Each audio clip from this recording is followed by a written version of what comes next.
Welcome, guys, to episode 4 of the podcast. Thank you. For those tuning in, today we have Karen Abou Jaoude and Sarah Raslan, who are parent coaches and the co-founders of The Wise Parent. Yeah. So maybe we can start off by briefly introducing yourselves, your backgrounds, and how you guys started The Wise Parent. Okay. So my background is in early childhood and family development. Sarah, yours is? My background is in psychology and neuroscience of mental health. Cool. And we started The Wise Parent because we both have a passion for, number one, it was actually understanding our own children. And then the more and more we researched and studied and did, the more parents, friends used to come to us for advice. And we wanted to expand that. We wanted to get the message out to a larger audience, to more people, to help and support families. So we started The Wise Parent. Awesome. Yep. And when did you guys start it? It's been a year and a half. Yeah. Yeah. So we've written and curated our own signature group program, our own Awesome. curriculum. We support parents through one-to-one coaching. We do a lot of workshops. And so we've worked with hundreds of families by this point. And it's been amazing. Fantastic. Yeah, I was about to say, I think it's super important nowadays, especially, I would say, people, that are up and coming, maybe in our age group in the 30s, well, even later than 30s, to be able to learn this stuff. It's something that I think maybe previous generations didn't have access to, learning about parenting tools and stuff like that. So I think it's awesome that you guys are doing this. Yeah. Thank you. Yeah, we can dive right in. So the first point that I wanted to discuss with you guys, and I'm sure it's something that you probably get quite often, are common parenting mistakes and things you can do to correct them or avoid them or treat them in a better way, maybe. Yeah. I think this is a really, really interesting one, especially, Sarah, with the new age of gentle parenting. Do I need to stop? No? Okay. With this new age of gentle parenting, right? I mean, we've been talking about this for a while. Gentle parenting is a parenting concept, Yep. and it's been applied a lot in modern parenting. And this is actually a space where a lot of parents make mistakes. Sure. The biggest mistakes are essentially, if I were to summarize it, it's being too gentle, focusing too much on gentleness and not enough on the word parenting. Interesting. And that means parents become overly permissive because they are worried that they might evoke difficult emotions in their kids that they themselves don't know how to handle. It creates this permissive nature because they're unsure how to set boundaries. It becomes a relationship or a parent-child dynamic where the parent is focusing so much on discussing something and not enough on practicing it actionably with a child. Yeah. So these are some of the most common mistakes that we get. I Sarah? think, you know that generally the way that movements happen in society, there's an idea that gets born. Right. And there's a movement that goes towards that idea. And you can kind of think of it as like a pendulum swinging one way. And then the pendulum then swings the other way, and then it finds itself in the center. And our generation of parents is, this idea of gentle parenting really is the pendulum swinging in the opposite direction of where it was when we were children, Right. and how we were raised and how we were parented. And so this idea of gentle parenting, and I'm going to use air quotes because as Karen was saying, it really is not meant to be focusing so much on the word gentle, but the idea around parenting and Sure. being respectful. But the point of that is that it was a response to what was considered perhaps not gentle in retrospect. A lot of us of our generation, we grew up, and it resonates with not just people from our culture, but so many cultures around Right. the world, of growing up in perhaps a more harsh kind of setting, Right. where our parents or the way that they responded to our behaviors and our emotions was more authoritarian. And so where we're at today is we want to kind of bring back more of that softness, more of that understanding and that compassion towards our children. And a lot of the work that we do is focusing on nurturing that connection, nurturing that relationship, building it up. And that is really kind of the core foundation of where parents are today. Sure, sure. Yeah, that's awesome. So there is such a thing as too gentle parenting, basically. I would say it's become, for a lot of parents, permissive. Yeah.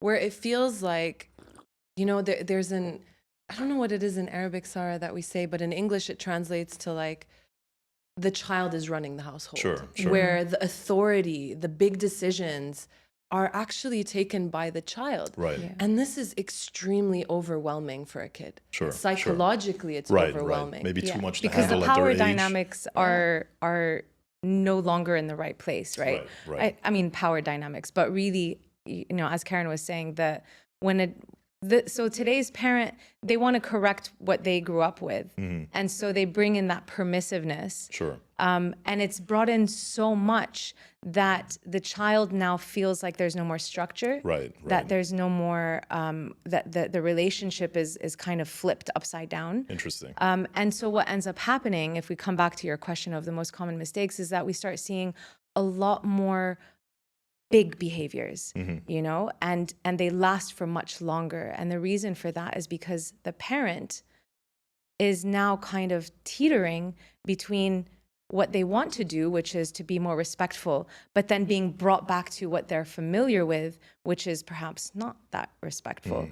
And that back and forth is actually, from my perspective, one of the biggest mistakes, because for a kid, that's incredibly confusing. Right. Because now there's a lot of ambiguity. Which parent am I going to get right now? Am I going to get the really kind and understanding one, or am I going to get the harsh, scary one? Right. And so now a kid doesn't know how they're supposed to behave, so they're behaving all sorts of ways, and a lot more problematic behaviors start coming up. Right. I see. I want to add something to that. This has become a problem. Okay, so I want you to imagine this. We grew up with parents who were punitive, punished, no space for emotions. Yeah. This is the way things are done. You do it, or you Get out. or just leave, get out of the house. So we had no space for emotions. Right. And I love that we're having this podcast, because your podcast is bringing awareness to this beautiful trend of mental health. Right. Awareness to self, working on yourself, learning, growing. So come back to us. We had no emotional literacy. We had zero emotional vocabulary. And now we're entering this pendulum swinging this way of emotions are the center of your parenting. Right. And this is difficult when you don't speak the language. It's like you're trying to speak Chinese. Yeah. And you've never been given that literacy to begin with. Right. So this is also why parents make those quote unquote mistakes. It's because they're trying to do something they never were taught to do. And if you don't have the awareness, or you don't learn or grow or invest in your education and in fostering this new skill that you need, it's gonna feel like none of this is working. Right. This thing isn't working. My kid is labeled. My kid is a bad kid. They don't listen. They don't do this. Yeah. And it's because we don't have that. We never had that. So this is a huge part of parenting. And that's why we work with parents. We want to help you, the parent, build this in yourself so you're not speaking a different language to your child. Right. Well, that's interesting that you mentioned that, because typically, or at least when I think of mistakes, I'll think of people repeating things that they were taught, being more authoritarian. I never really thought of the other side of the pendulum, where people are going maybe too extreme with the other direction. So that's an interesting point. I never even thought of that, actually. Yeah, and I think that permissiveness is because they don't know how to handle what's going to come after. Right. Like if I tell you can't have ice cream for dinner, I'm going to avoid setting that boundary because I don't know how to handle this tantrum. Right. I don't know how to handle this emotion because you're speaking a language and I am speaking a different one. Right. No, that's interesting. And continuing to my point that I just mentioned, something that I wanted to mention or talk about today was the importance of breaking dysfunctional intergenerational patterns or trauma, and how that's really linked to working on yourself in the first place. I'm sure this is something that you guys face. I think it's very important, something that I've learned as well, because something that I've learned is that typically if you're not conscious about your parenting or about your upbringing or whatever, you will subconsciously repeat cycles or patterns based off what you're familiar with or what you know. So yeah, if you can just touch on a little bit of the importance of being self-aware, breaking dysfunctional patterns so that they're not repeated, and more pain and more trauma spread essentially onto our future kids, our children, and basically everybody else. We love this subject, and I'm actually gonna pull out a red carpet for Sarah, who absolutely loves talking about loves talking about this. Sarah, you go. Gosh, It's one of my it's such favorites a as well. it's such a vast subject. It is super interesting. I think that in our day and age, we are incredibly invested in ourselves and the betterment of ourselves and our families Right, and the future right. families that we're creating. That being said, we are human beings that are shaped by our experiences, and a bulk of it is shaped from our childhood experiences. And so we're kind of wired in a certain way, and that wiring persists into our new kind of family units. Right.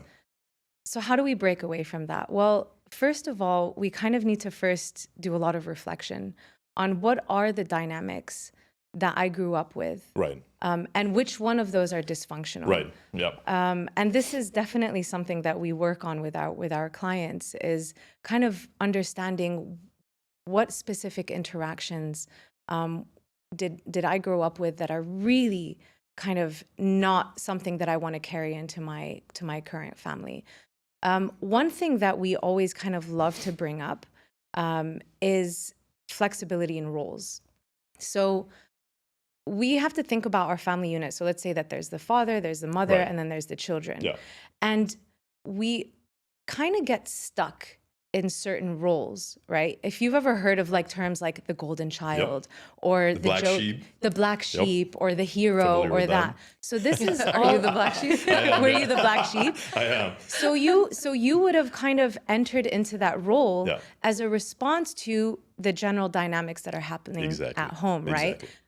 There's certain interactions that are happening Yeah. between your parents and you, between your parents and your sibling that you Right. start to observe. Yes. Right. So if you see that your kid, your sibling, your brother, your sister is, perhaps the troublemaker, Right. then you will start to counteract that Right. by taking on a different role. Right. And vice versa. So everyone kind of starts playing these certain roles. Sure.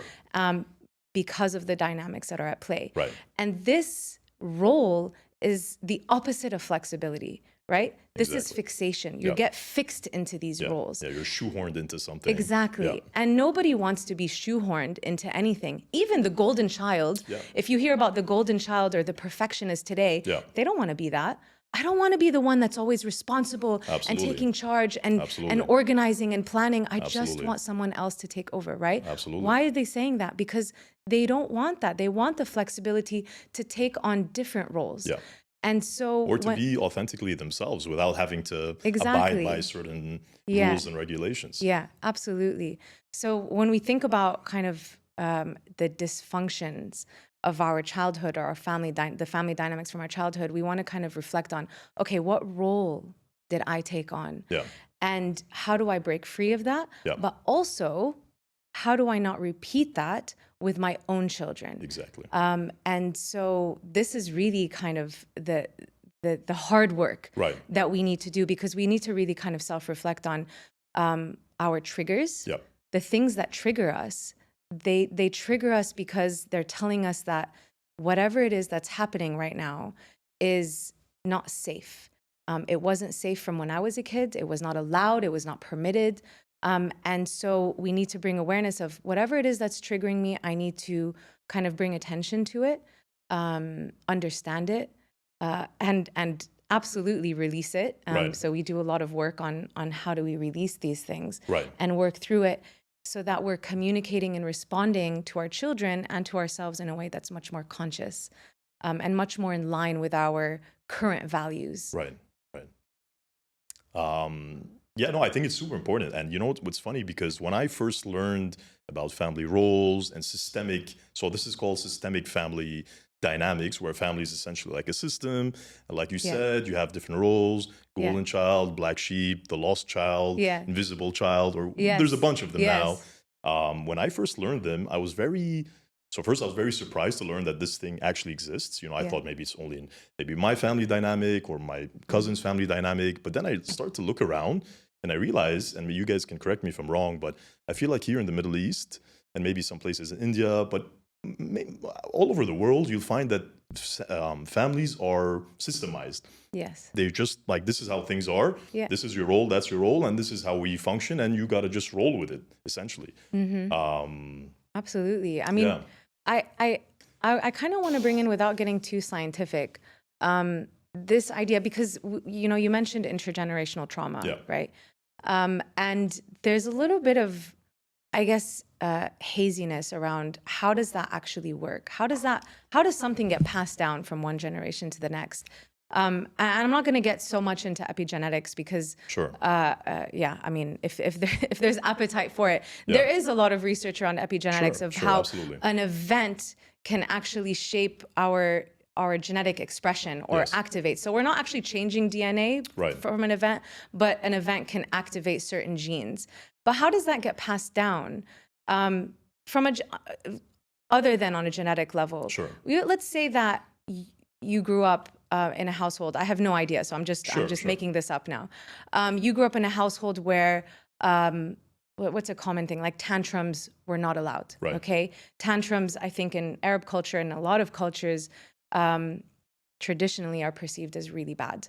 This is a bad kid, misbehaved, spoilt, Right. rotten kid. Right. Right. How could you manipulate situations with this kind of bad behavior, right? That's usually Right. the kind of perception of children that have a lot of tantrums. So let's say you or someone grew up in a household where that was just so shut down, really hard. You were hit, beat, shouted at, mocked, ridiculed, insulted, criticized, everything. You would have learned real fast, this is not okay. So then we fast forward 20, 30 years, and now you're a parent and your child has a tantrum. Right. It takes a lot of active effort to not then respond in the same way that you grew up being responded Absolutely. to. So the intergenerational trauma is not just on a genetic level, but it's also like on a psychological behavioral level, because you would have learned from your parent how to handle these situations. And so this is kind of how cycles then repeat themselves, because let's say a not so woke parent would then respond in the same way. This is not allowed. I'm going Right. to hit my child. I'm going to yell at my kid. Yep. And then here we are again. Yep. We wake up to a new cycle of the same thing. So when we want to break these cycles, what we want to do is look at that trigger Yeah. and really end it right there. And this is where the new kind of parenting comes in, where Yeah. we're bringing in much more conscious, respectful responses to our children. Right. Right. And I think it's awesome because I think a lot of people repeat those cycles subconsciously. Yes. They're not aware that there's something dysfunctional here. It feels very familiar. And what I've learned is in relationships or in parenting, whatever it is, we tend to gravitate towards things that just feel more familiar, Yes. whether they're dysfunctional or not, right? Yeah. So I really think it starts with self-awareness. And then, going to a service like you guys provide, it can sometimes shine light on something that you never even realized before, right? I love that you said that you go back to things that are familiar. Absolutely. And I actually just want to zoom in on that for Yeah. just a second. Sure. Why do we go back to things that are familiar? It's because our brain has encoded it as safety. Yeah. And our brain from early childhood and now is wired to survive. That's the function of our body. How do I survive? So when dysfunctional patterns happen, your brain encodes a reaction action as safety.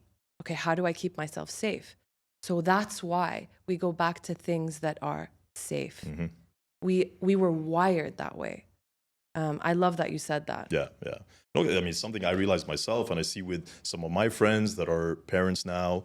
But yeah, like I said, I really think it starts with self-awareness. And I think it's super important to, be aware of those dysfunctional patterns and to break them, like you're saying. Mm-hmm. So I think they're calling them cycle breakers nowadays. Yeah. That's the new term that Yeah. everybody's using. But I think it's super important because essentially, pain, whether it's through parenting or just through people in general, gets passed on from person to person, generation to generation. It's like a web, right, that spreads around in terms of pain and trauma until somebody decides to stop that, heal themselves, so that they're no longer passing on the pain or trauma onto their children or onto friends or peers or relationships or whoever it may be. Yeah, absolutely. Here's something interesting. I know you said you've been working on yourself. Yeah. We work on ourselves. This is the interesting thing about parenting. So you're a person who's been working on your awareness. Yeah. You've been breaking these cycles. You're a cycle breaker. Yeah. Whenever you enter a new pivotal milestone in your life, new job, new relationship, you become a parent, things get woken up within you that you never knew you had. And this is what Sarah and I say, our kids have given us a gift. Yeah. They've given us a gift if you choose to be aware about it. Yeah. Those triggers, those responses are your children's way of reminding you that this thing is unresolved. And this is where you get to decide, am I going to react in this cycle or this default mode? Or am I going to bring awareness to it and actually shift that? Right. And this happens in any milestone in your life. When you get married, when you start a new job, and obviously when you have kids. But our kids really bring that up within us. Why? Because they're reminding us of that first 7 years of our life. Absolutely. That was ingrained in the deep subconscious mind of our existence. Yeah. And this is a really big deal. So if you are a parent, or when you are about to become a parent, it is so important to look at these as data points. Right. What do I need to work on? Is this something I want to continue acting in default mode? Or can I take this as an opportunity to heal myself? Yeah. And it's so much easier to talk about it on a podcast Right. and say like, yeah, you Easier said should than do the done. work, but it's really hard. Yeah, I mean, yeah. both Sarah No, and for I, sure. we work on triggers with our kids, but we still get triggered with things that just come up. Yeah. So the things that trigger you when your child was a newborn are so different from when they're 4.5 years old, right? They're bringing up so many new things. It's like you're uncovering this web. Yeah. Yeah. 100%. And it's so, the more practice you have at bringing awareness and undoing those cycles, the better you become at it as time goes on. 100%. Like everything, it takes practice. 100%. Yeah. And like you said, when you get triggered, it typically means there's something that's inside of you that needs attention, whether it's a previous wound or whatever it is, right? So like you said, you learn from whoever it is that's triggering you, essentially. And another point that you just mentioned, Karen, is those first few years of your life. So something I wanted to talk about is how childhood is the most formative years of your life. I read somewhere that I think it's the first 7 years, or could be more, could be less. I'm not sure. Maybe you guys can touch on that. But I heard that those years they essentially define and set the foundation for your relationships for the rest of your lives, right? With whether it's through relationships, friends, family members. Those 7 years essentially set the foundation for the rest of it. The first 7 years are the most fundamental. It's the most fundamental time for a child. Yeah. Because the brain is wiring fast at this age. It is learning from experience. I just want to put that in a pin. It doesn't mean that you're stuck like this forever. Absolutely. You know, it's just that your brain becomes less plastic or less malleable as you age, and then we fall into default mode. Sure. Which we don't want. So the first 7 years are key for our kids. Yeah. And that's why we fall into default patterns, is because we were encoded, or we have wired that way for the first 7 years. I can hear you thinking, Sarah. She's like dying to say something. I can hear her thinking. Oh no, I'm actually just thinking like, gosh, we're such multi-dimensional creatures. Yeah. No, I wasn't. I mean, if I were to add anything, it would just be that the statistics are actually quite impressive when it comes to how much wiring happens in those first few years. Actually, the first 5 years is about 90% wired already for procedural learning, which basically means all the things that we learn, the sequencing of what we do, how we do things, our understanding of the world is really shaped in even those first 5 years. But you know how in our course we talk about the brain development, and we talk about brain waves. I don't want to get into like not mainstream science about things, but I think it's really interesting because I know this is a topic that we both absolutely love. There's a reason why we say up until 7 years, because up until 7 years, a child's brain is mostly in a theta brainwave state. And that is the equivalent of saying the subconscious mind. So why we always, as adults, if we ever sit in a therapist's room and we talk about our childhood, we're talking about our subconscious beliefs and memories and experiences. And because the subconscious is formed using a theta brainwave state, and children are predominantly in theta up until after the age of 7, and then we start bringing in other brainwave states. So I just think that that's super interesting, because when we say like, well, why is childhood so fundamentally important when we talk about rewiring as an adult and we come back to our childhood, it's because of that. The theta state of the theta brainwave is also called the super learning state. Interesting. So imagine from 0 till 7 years old, your child, you know, they say your children are like a sponge. They are. They really are on a brain wave level. So this is actually why we also tell parents, watch what you say around your kids. Right. Because they are learning and absorbing everything. And there's something interesting I'll bring from my own childhood experience. Children's view of what happens can also be absorbed onto them. This is how sometimes trauma is actually processed. It's not necessarily it happened to you physically, but it might have been something that you watched, because your brain is in a theta brainwave. I forgot what point I was trying to make here. You were saying that something gets pushed onto you, like you absorb. Was it something along the lines of when something happens, you absorb that as your fault? I was going to bring something from my own childhood, but I forgot. I'm so sorry. You can cut that. Things happen around you? Yeah, I forgot. Not to you? Is it like internalizing something? That's what I thought you were going to say. No? Like when something happens, you just internalize it as your fault? I love that you guys are trying to remind me. Go, Karen! I need pom-poms now, cheerleaders. No, I completely forgot. Okay, scratch me. Yeah, that's fine.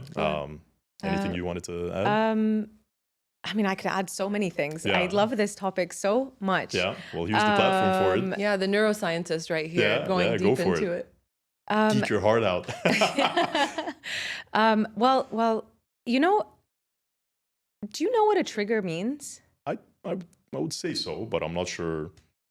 Like what you mean exactly? Because it's used a lot now, right? It's very mainstream buzzword. I'm triggered. I got so triggered. This person triggered me. That triggered me. Is it something to do with like you having some sort of internal wound, psychological scar, and then when somebody says something that may activate it, it's like it's a reaction, not a response. Exactly. Yeah. So something is getting activated. Yes. And that activation is basically something that has been wired, and there's a button. Right. Yeah, the trigger or the trigger. Sure. The trigger button. And so when we say I just got triggered, what we're really essentially saying is there's something from my past that is coming alive in the present. My body is physically responding to something that my brain is telling me is not okay from my past. Right. And it's just kind of a bit of a time warp, if you think about it, because when we want to...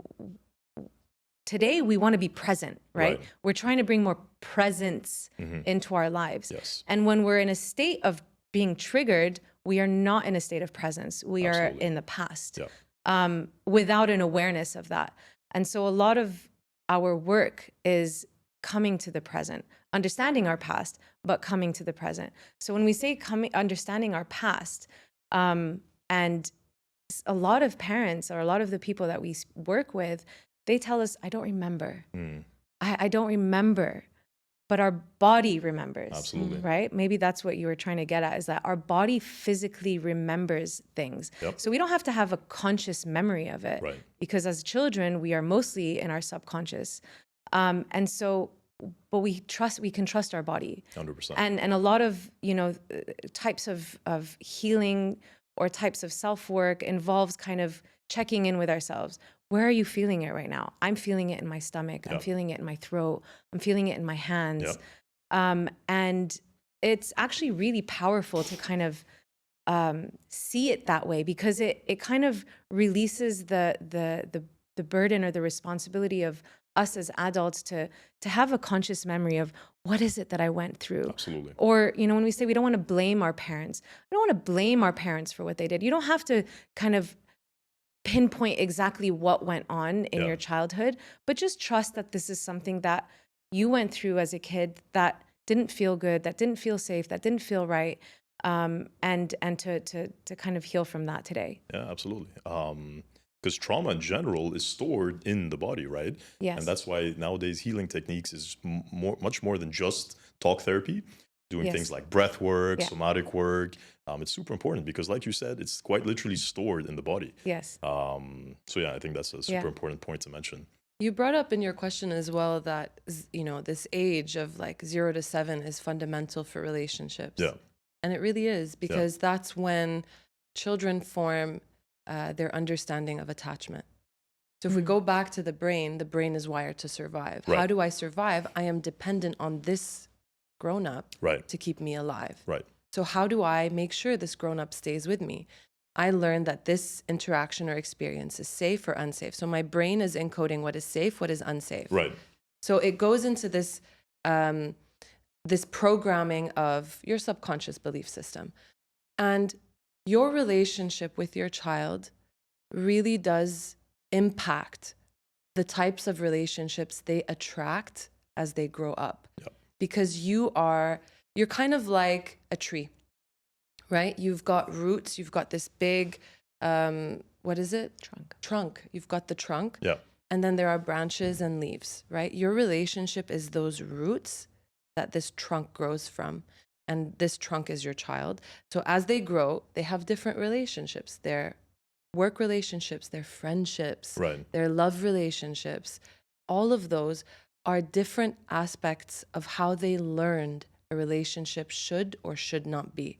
And this is why they, you know, in psychology and therapy, they say that the parent, if you grew up with an abusive parent, you're likely to attract an abusive partner. Absolutely. Or if you grew up with a distorted sense of self as a child, you might end up attracting work experiences that distort your sense of worthiness. Yep. It's all linked to the attachment that you had with your parent. So it is important for us to remember just how much of an impact we have on these little human beings that we have decided to bring into this world. Absolutely. And so it is our responsibility to make sure that we are doing that self-work so that we then, you know, we want to raise this generation of amazing human beings who are supposed to change the world. That all starts in the family. That Absolutely. all starts at home. Absolutely. And starts with yourself as well, right? Starts with working on yourself. And then, so like we said before, to not pass that on to others, basically. Yeah, absolutely. I mean, that's like one of the biggest like gotcha moments with, not gotcha, we don't tricking our clients, but parents that come to us are like, please, my kid is behaving this way and that way and this way and that way. And they come to us thinking that we're going to work on their kids' behavior and giving them strategies on how to handle it, which we do. We do give them strategies on how to handle that. But the psych moment is like actually... It's you and your perception of things. Because the way that you perceive things eventually impacts the way that you respond to things. And then the way that you respond to your children ends up impacting their behavior. So it all comes back to the parent. Which is why we focus on them. Absolutely. And mentioning attachment styles, Karen, I think that's super important. It's something that I learned recently. So whether you have different attachment styles, I think it was anxious, avoidant, those are the attachment styles we're talking about, right? Or disorganized. And then you see how that plays into pretty much every relationship you have. And it starts from how you were brought up, essentially. And again, this is all subconscious until you shine the light on it. And then it's like a big slap in the face. And you're like, whoa, this is why I used to think, oh, this is just my personality. This is how I am. This is just the way I am. And then you realize, no, this is a learned behavior stemming back to childhood on what kept you safe. Absolutely. 100%. You're so informed, Roy. Thank you, Karen. Thank you. You're teaching us. I've been doing some work. But yeah, going back to your point, the impact of your parenting style, and I think you mentioned it as well, on your child's psychological well-being and mental health. Most people, view psychological well-being or mental health as purely genetic. It's like, oh, like he's depressed, it's just some chemical imbalance. We just need to correct this, and boom, medication, and things are done. Yeah. A lot of people don't dig a little bit deeper into it to see, okay, how were they raised? What sort of trauma do they have? Unresolved trauma that they may be carrying now? What type of parenting did the child have or the person have?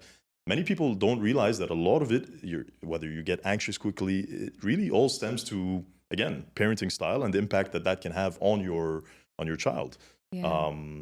Is this something you guys Yeah. can touch on a little bit? Absolutely. I think there's this is such a common debate now. Is it nature versus nurture, versus nurture? And I think that there's enough research to say that it's not just nature. There's a lot of the Absolutely. environment that plays plays a role. It plays a very big role. Right. I like to use the example of there was a bit of research that I did, or not that I did, that I read about. And it was about children that have what's called oppositional defiant disorder, which is basically children that are very oppositional, which means quite aggressive, and what would be layman considered bad behavior, right? Like really out of control bad behavior. So much so that it's been termed and as a disorder, Right. as a kid that's very defiant and oppositional. Okay, so if we want to bring back this argument of nature versus nurture, they discovered a gene. I can't remember the exact code, but it's called the warrior gene. And children that are diagnosed with oppositional defiance have the warrior gene. And they did a study where they took a group of kids that technically have this gene, and they were raised. They didn't put them in households, but they observed children that were raised in what's considered kind of a healthy family system, where they were secure and safe, and in a loving household, versus children that grew up in very difficult family systems, or perhaps, with one parent and another parent in jail, or there were abusive households. Yeah. Both cases, they technically had this gene. Right. But the children that grew up in a environment that was more nurturing and loving and safe, that gene did not get expressed, meaning it didn't get activated, meaning they never got the oppositional defiant disorder. Right. So absolutely, nurture plays an incredibly important, perhaps much more important role than our kind of genetics. Yeah. Absolutely. No, I agree with that, and I think it's important that you mentioned that because like I was saying, a lot of people don't realize that, they treat those mental illnesses as just something genetic and it's just something that we need to cure acutely. It's like, oh, this is the situation. We isolate it. Okay, so anxious, maybe anti-anxiety medications or benzodiazepines, problem solved. That's it, right? Very isolated way of looking at it, as opposed to looking at the holistic picture, including the background, their life circumstances, their upbringing, so on and so forth. Looking at child holistically is something that kind of got us to where we are today. Karen, you love the idea of, we all do, but why don't you talk a little about kind of like the holistic child approach? We're so, as human beings, we're just so multidimensional. There are so many factors that play into how we think, how we feel, and how we create the world that we live in around us. And the idea of this holistic child is something that Sarah and I have been talking about for years. There's never just one thing that you can work on. It's not this and all things are. You have to look, just like at a family system, you have to look at a child holistically. What's their environment? What are their parenting styles like? Those are big ones. But then there are other factors like, what do they eat? What is their nutrition? How does it impact their brain? What are their social circumstances like? What are their teachers like? All of these things that play a role in the development of this human being. So it is impossible to look at either a family, or if you were my client, if you were working with Sarah and I, we would never just look at you. We would look at all the factors that have impacted you. If you work with your therapist, She's looking at all the he or she is looking at all the factors that have impacted you. It is impossible to isolate one thing and focus on that. And that's why when we work with our clients, they come to us for, their child's behavior or for their triggers. It branches out into 7, 8 different things. Absolutely. We are just so complex. We are too complex to isolate things by themselves. Yeah, no, 100%. I don't know if you guys follow the holistic psychologist on Instagram. Yeah. I think she's fantastic. She's all about, like you said, taking the holistic picture, right? Not just isolating things as a one-off event, but looking at the whole picture, right? Yeah. And then some places racism plays a role as well. So if you're, maybe bullied for your race or gender in school or high school or wherever it may be, that also comes into play with things as well. Nutrition, like you said, obviously this is somewhere in my domain, plays a huge role on your well-being as well. Absolutely. The types of food you eat, of foods you eat, what you put in your system. This is actually, I want to talk about nutrition with you because this is your specialty as well. Things like obedience defiance disorders, ADD, anything with neurodivergence for kids. When we don't specialize in that, we always refer our clients outside. But something so underrated is the nutrition or what children eat to impact the blood flow to the brain, to impact their gut health. I mean, Sarah, you were talking, we did something about this on the link for gut health and the brain. The gut is now the second brain of the body. And there was a study that I came across a while back that looked at the links of diet and autism.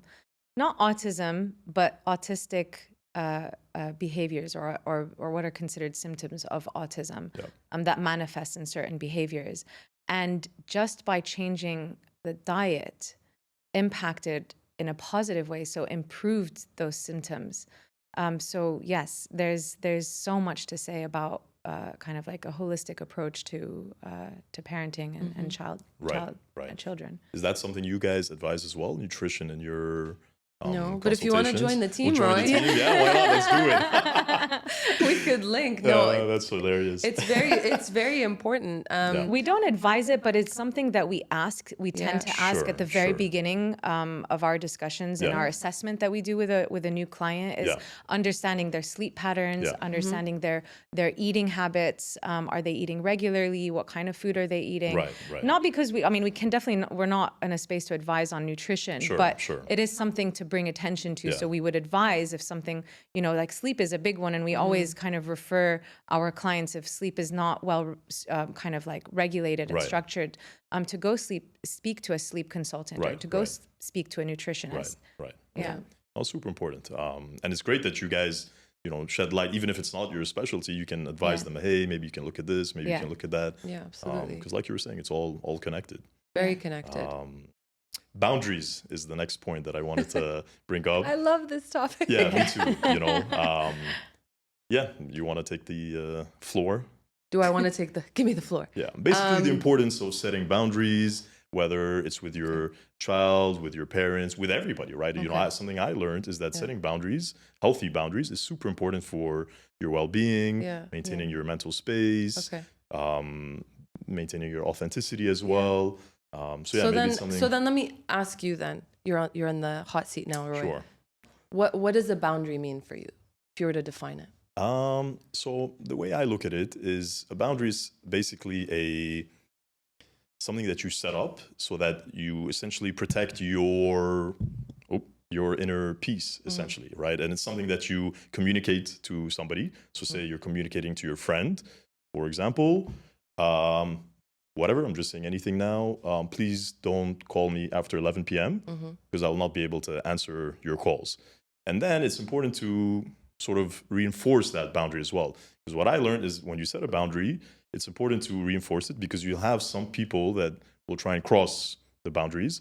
But yeah, it's just a tool to maintain your well-being, in a sense. Yeah, and in the parenting world or in the parent-child dynamics, a boundary is set for the intention of the well-being of the child or the family system. Here's the thing with boundaries, and this goes back to the beginning of our conversation.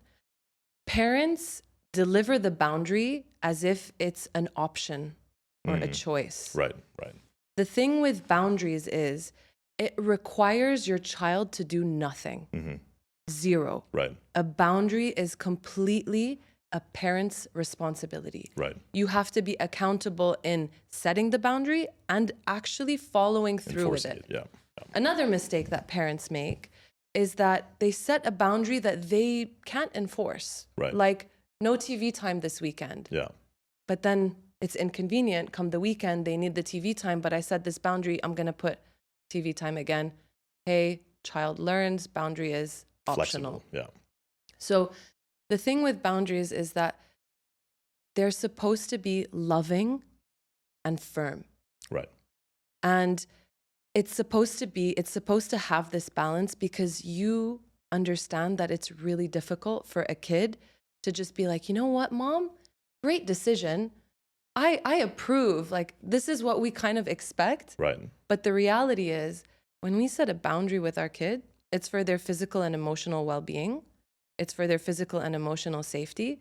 And it requires them to do nothing. But it also means that they're not going to like it. They're not going to like it all the time. Interesting. And this comes back to your authority as the parent to hold space for your child after the fact. Boundaries are not suggestions. Right. Boundaries are things that you are deciding you are going to do as a parent.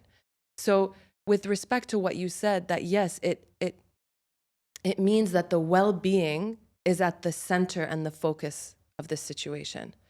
The problem with boundaries is that a parent says that they're going to do something and they go back on it because either they're not able to execute that boundary correctly, they don't have the time, or the emotion evoked from that child is so overwhelming to the parent that they cave in. Right.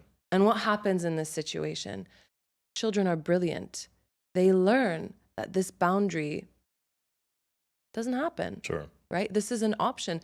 Oh, if I react like this, Yeah. I'm on the ground, I'm da-da-da-da-da, my parent's going to give me what I want. Right. Not because I'm a manipulative child, Sure. but because I'm very bright. Right. And right. I've learned that this is how my interaction works. So this is actually where a lot of the mistakes come in. For example, go ahead, Sarah. You were going to say something. No, okay, well, I think a nice analogy that I like to use when kind of talking about boundaries is that if we were to think of a cave and a bat, they use echolocation, right? They kind of put out they send out these echo, whatever, sound waves to test out where are the boundaries of this cave? Where are the walls? Where's the ceiling? Where's the floor? Right. Imagine that was constantly moving back and forth. The bat would crash into things. It would be constantly sending out echolocations because like, where is it? Where is it? Where is it? Where is it? That's Where a is good it? analogy. Right? So when it comes to children, if parents are like, my kid is behaving totally out of control, my first guess is, where is your boundary and how firm are you holding it? And Right. is it in the same place consistently? Are you consistently holding that boundary? Right. Interesting. Because when it's moving further out, then that kid is going to behave more. Right. Right? They're going to behave bigger and louder to test where that outer perimeter really is. Right. Right. Yeah. So I like using that analogy with boundaries. Yeah, no, it's a brilliant great one. one. Yeah. And boundaries is actually one of the biggest challenges that parents come to us with. Right. Well, when we dissect what's actually happening behaviorally, parent-child relationship, a lot of the time it's boundaries. Boundaries are set so incorrectly, either too harsh, Right. where there's zero flexibility, Right. or there's no space for a child to kind of Yeah. be themselves. Too rigid. Or yeah, exactly. Yeah. Or the opposite, where it's time to go home. No, Right. okay, we can spend 5 more minutes. 5 minutes come, it's time to go home. No, okay, Right. 2 more minutes. Please, can we go to the car? Sure. That I one have is a really very triggering for important you. Yeah. meeting. Please, Right. that's one that bugs me first. Please, I really have a meeting to go to. In those situations, you have to pick up your kid and get into the car. Right. But not because you're being mean to them. Sure.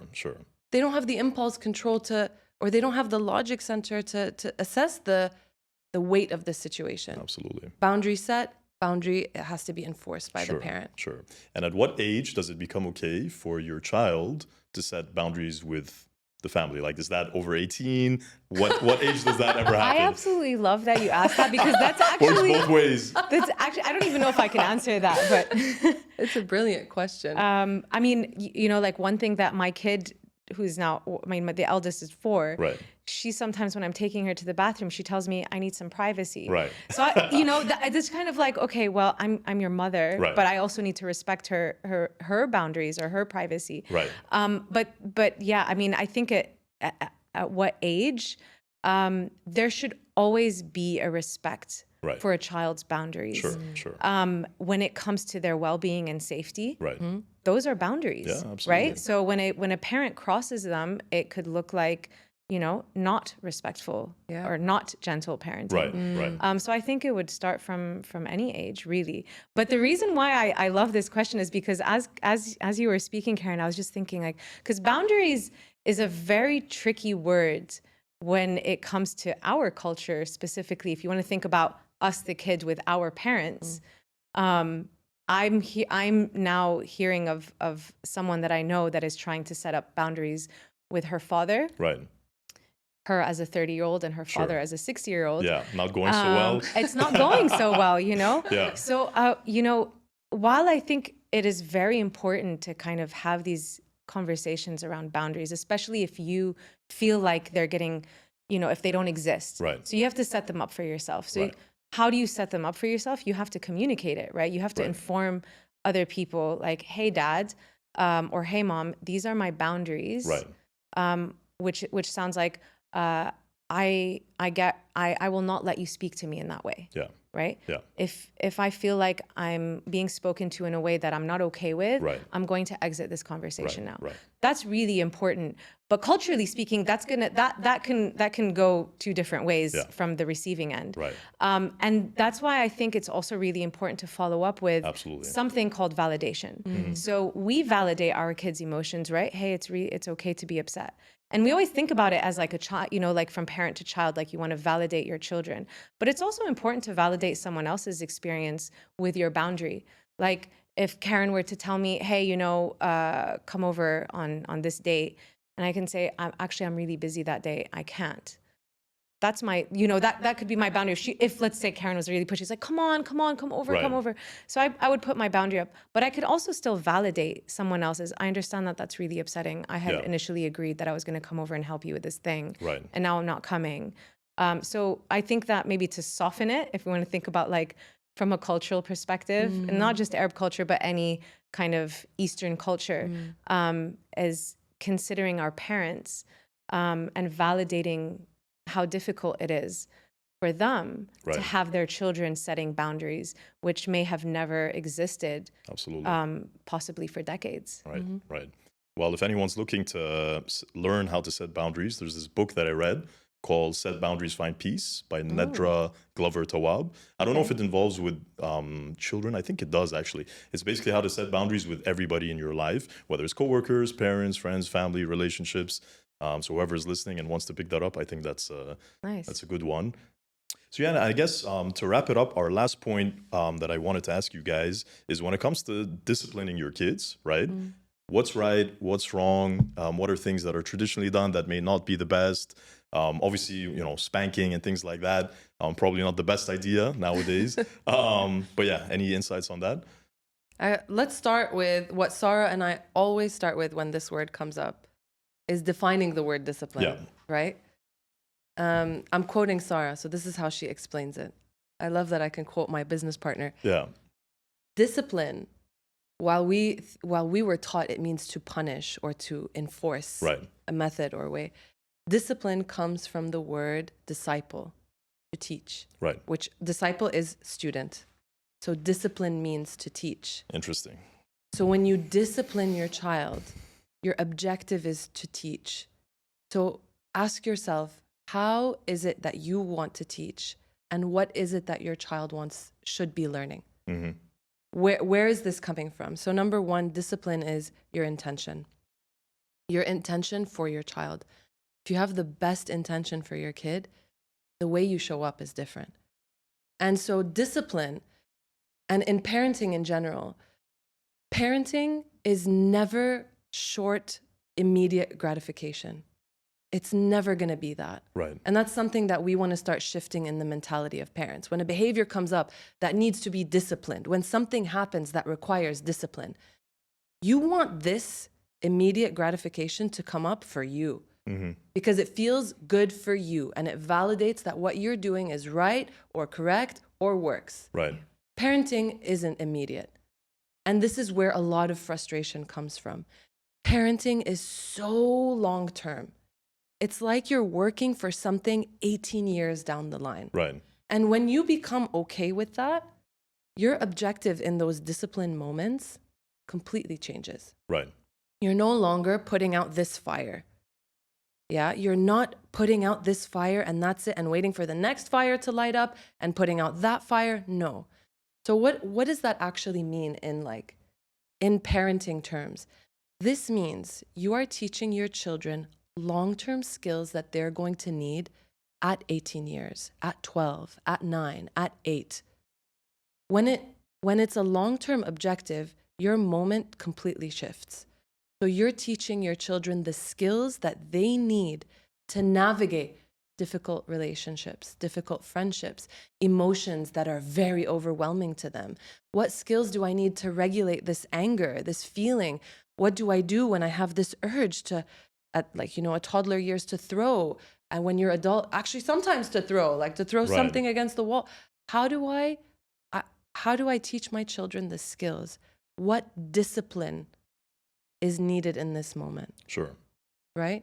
So for me, and I know for Sarah, I can speak on your behalf now. We're basically one person, you and I. Absolutely. Discipline needs to be aligned with your long-term objectives. And I was going to talk about this in something else. You could be doing all the things right to put out this fire. Right.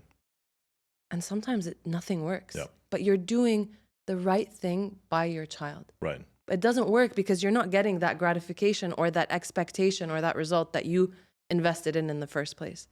But when you're doing all the things, quote unquote, right, you're aligned with your long-term objectives. Right. And more importantly, you're aligned with your values. Sure. Your values as a human and the values that you want your child to have. Yeah. The more aligned you are with those things, the more the discipline is different. And this is what your children are going to learn. Interesting. Yeah. Yeah. I love what you were saying about the inconvenience. Did you say the inconvenience? A lot of the times when we feel like we need to discipline our kids or punish them, it's usually because there's something that's happening that's very inconvenient to us. Right. Like getting out the door to go to this, play day or birthday party, getting Right. them to school, right? It's very inconvenient. I have this meeting, I need to go. So we start to then respond to our children's behavior in a way that is counter our values, counter what it is that we're trying to teach, counter our long-term objectives with our kids. So if we just kind of step out of ourselves and how inconvenient this moment is, Right. we're able to respond in a much more kind of conscious way. And so what we would tell parents is really kind of assess situations. Is this a real emergency? Sure. Does this actually require my immediate kind of input and response? Right. Or can I let this kind of ride out and just be my child's emotional coach? Sure. And bring in that nurturing, bring in that validation. I'm going to discipline later. And when I say discipline, I mean, I'm going to teach my kid later Sure, these sure. important skills. Yeah. But again, like thinking about the values, like let's say, I'm sure that every parent would agree that they want their kid to be confident. Right. Yeah. So how do we teach a child to become confident? Is it by responding in a harsh way when my kid really, really wants something or really doesn't feel good about something? Let's use a really simple, easy example. My kid doesn't want to eat this thing. They don't like eggs. Right. Am I going to force my kid to eat eggs? Am I going to shout at my kid to have eggs if they don't like it? I'm doing counter. It's very counter my objectives of teaching my child confidence, because my child in that moment is saying, this doesn't feel good to me. This isn't what I want. Right. But my parent is forcing me to do this thing that I don't want to do. So then when we think about the future, are we nurturing that confidence, or are we putting it down? Right. Right. That's interesting. Yeah. I guess it makes them doubt their intuition and doubt Yes. themselves, right? Yeah. So is it what I want, is that actually the case, or should I be thinking about Yes. something else? Yeah. Makes them self-doubt, I guess. Going back to that original question, is there a right way or a wrong way? Yeah. I think there are wrong ways to discipline your kids. Yeah. There are. Yeah. Spanking being one of them. Hitting, Yeah. hitting, shouting. Shouting actually is even registered in the brain, like the places that, you know, light up in layman's terms. Right. Layman's terms. It's registered as abuse. Yeah.